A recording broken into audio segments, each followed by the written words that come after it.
प्रधानमंत्री नरेंद्र मोदी ने ईरान युद्ध के बाद पश्चिम एशिया की स्थिति को लेकर सोमवार को लोकसभा को संबोधित किया। इस दौरान पीएम मोदी ने पश्चिम एशिया के हालात पर चिंता जताई और कहा कि इस संकट का असर पूरी दुनिया पर पड़ रहा है। युद्ध ने भारत के सामने अप्रत्याशित चुनौतियां खड़ी करती हैं।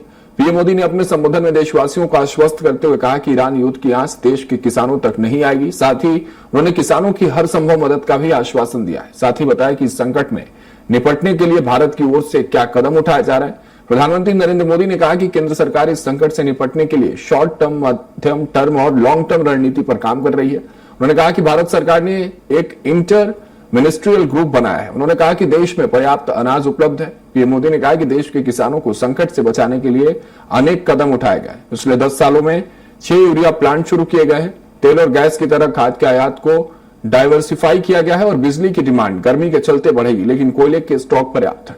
सभी सिस्टम की मॉनिटरिंग भी की जा रही है।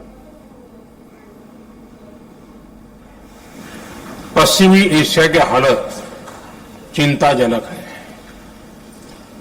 बीते 2-3 हफ्तों में जयशंकर जी ने और हरदीप पुरी जी ने इस विषय पर सदन को जरूरी जानकारी दी है। अब इस संकट को 3 सप्ताह से ज्यादा हो रहा है। इसका पूरे विश्व की अर्थव्यवस्था पर, लोगों के जीवन पर बहुत ही विपरीत असर हो रहा है।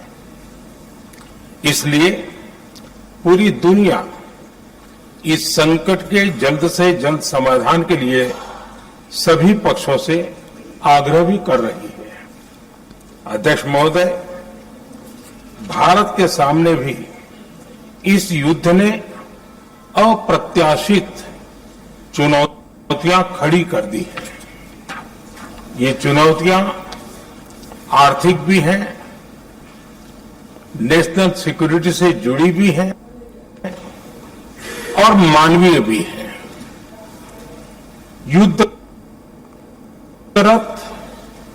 और युद्ध से प्रभावित देशों के साथ भारत के व्यापक व्यापारिक रिश्ते हैं।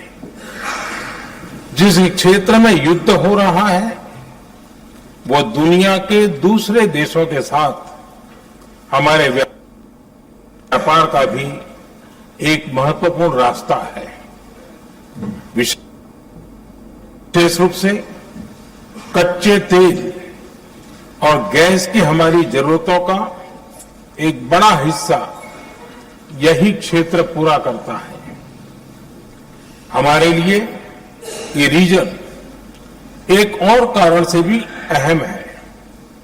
लगभग 1 करोड़ भारतीय खाड़ी देशों में रहते हैं और वहां काम करते हैं। वहां समंदर में जो कमर्शियल शिप चलते हैं उनमें भारतीय क्रू मेंबर्स की संख्या भी बहुत अधिक है। ऐसे अलग अलग कारणों के चलते भारत की चिंताएं स्वाभाविक रूप से